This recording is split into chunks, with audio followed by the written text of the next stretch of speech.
You're dealing with an addicted generation. This is a big time bomb ticking. This is no accident. Indeed, it is by design. I mean, seriously? And it was my mistake. I mean, I think we can all feel it. To try to make these products as addictive as 400% possible. spike in dopamine. We now know that many of the major social media companies hire individuals called attention engineers who borrow principles from Las Vegas casino gambling, among other places, to try to make these products as addictive as possible. That is the desired use case of these products, is that you use it in an addictive fashion because that maximizes the profit that can be extracted from your attention and data. It literally is a point now where I think we have created tools that are ripping apart the social fabric of how society works. That is truly where we are. The way the technologist Jaron Lanier puts it is that these companies offer you shiny treats in exchange for minutes of your attention and bytes of your personal data, which can then be packaged up and sold. What happened is that the attention economy and this race for attention got more and more competitive. And the more competitive it got to get people's attention on, say, a news website, the more they need to add these design principles, these more manipulative design tactics, as ways of holding on to your attention. You don't realize it, but you are being programmed. Social media tools are designed to be addictive. The actual desired use case of these tools is that you fragment your attention as much as possible throughout your waking hours. That's how these tools are designed to use.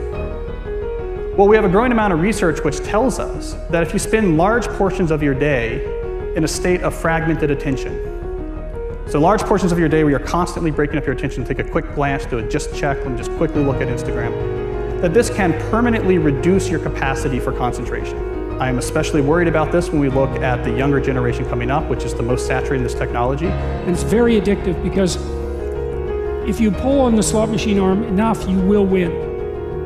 And you never know which pull will reward you. That's an addictive behavior, and it's dopamine that is driving that addiction. So what happens with social media is Robert Sapolsky, who did the foundational research on this at Stanford, calls it the magic of maybe.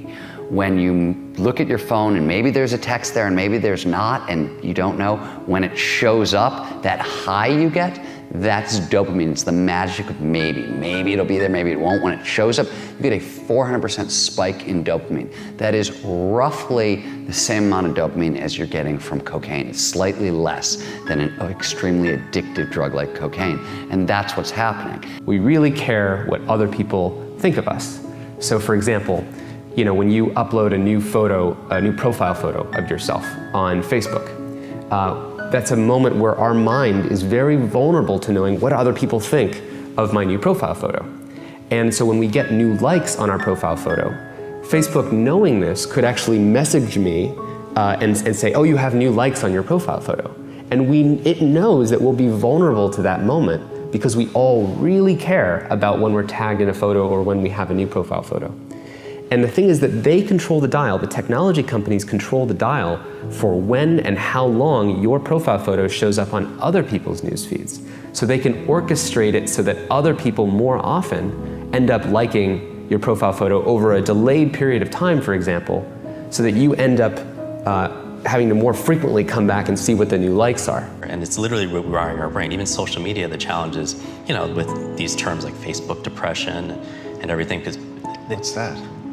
This is social media depression because whereas everyone's looking at their feed and they're comparing their lives to other people, their highlights of other people's lives. Wow. And there's actually less life satisfaction, more sadness, depression, and stuff like that. And it's interesting because if you think about things that routinely produce a lot of dopamine, alcohol, for example, there's a drinking age, right? We have a drinking age. The alcohol releases a whole lot of dopamine. It makes you feel really, really good. We say, okay, you can have that, but you've got to wait. You've got to be 21 years old. We don't do that with social media. We're, essentially putting highly addictive drugs into the hands of kids before they have any natural defenses against them. And what you're seeing with internet addiction, with social media addiction, it's the same thing over and over. It's people trying to change their state of consciousness with a device, trying to get at the underlying neurochemical chemistry, and it's very, very addictive. And so I would say the problem with the gadgets, and they're amazing things, is that they interfere with they proximately interfere with medium to long-term goals, I would say. And so I think the first thing you have to do to bring them under control is figure out what it is that their use is interfering with. It has to be something important. Right? So you think, well, I want to do something important. Well, what is that? Oh, it could be personal. Maybe you want to have a relationship. You want to get married. You want to have kids. You want to have a career that's meaningful. You want to have a life. You want to have an Abrahamic adventure and be the father of nations, let's say. Well, you can't be ratting away on your cell phone and doing that. And so I think part of it is to set your sights high and make a plan and figure out who you could be and see if obsessive utilization of smartphone fits into that vision of nobility. And it will partly, because they're unbelievably powerful communication devices, but so often it's for lack of something better to do, and it also interferes.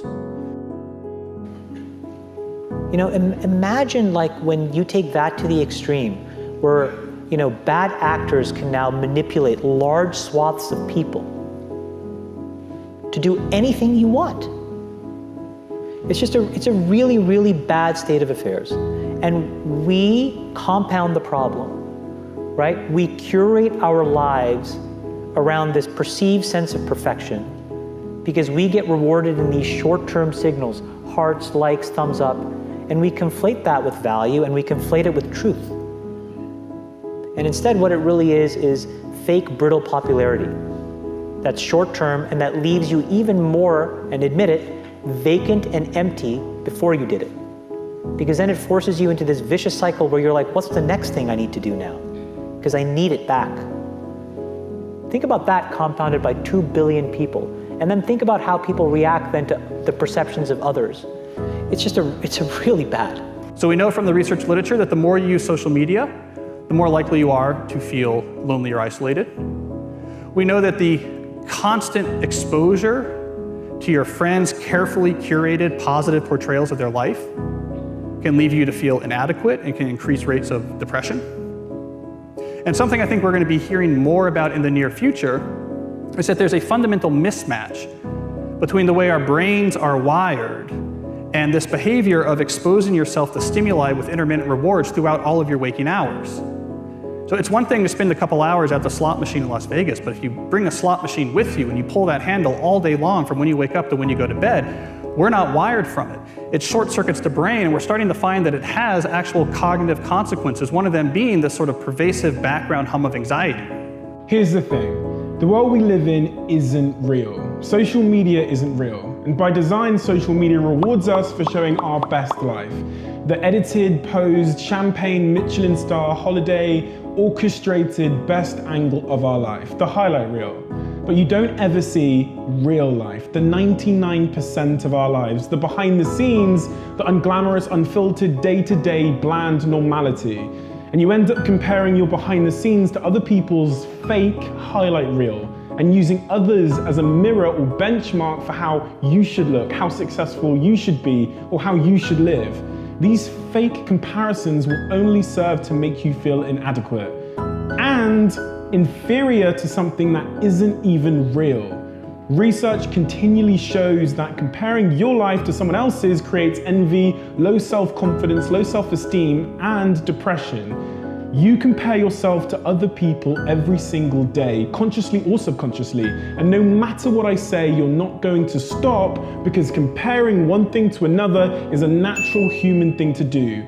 Whether we want to admit it or not, a big reason why anything has value is because there's something worse or better to compare it to. Think about it. An old brick of a mobile phone with a big aerial is only considered amazing in a world before the smartphone.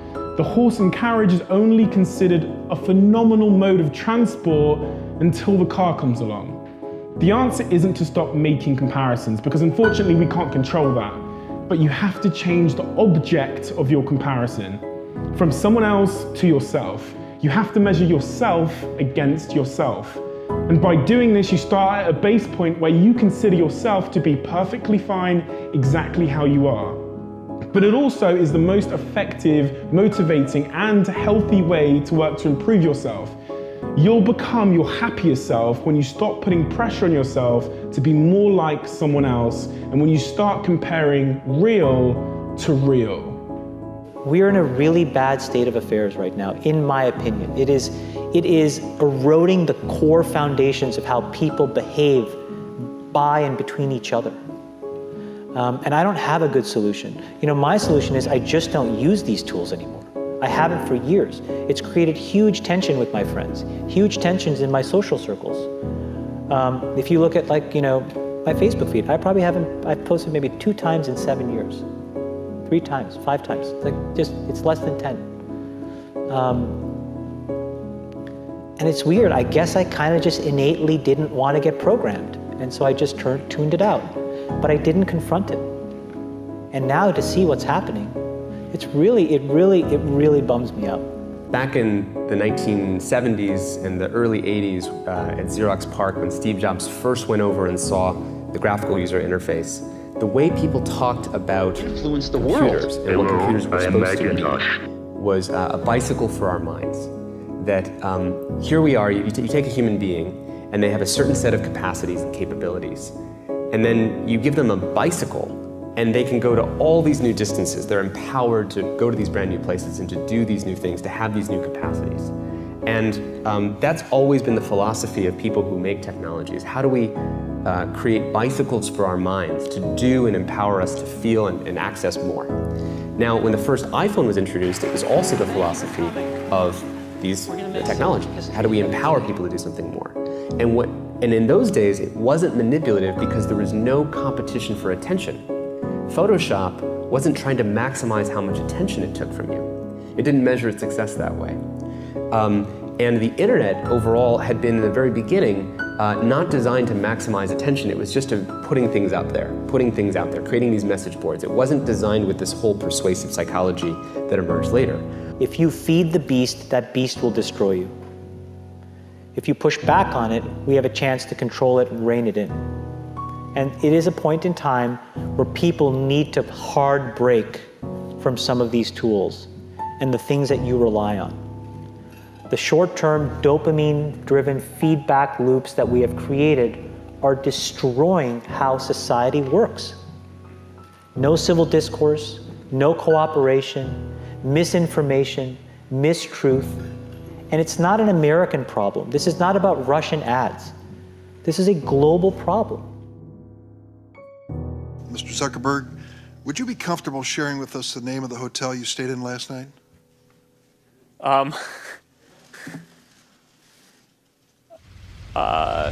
No.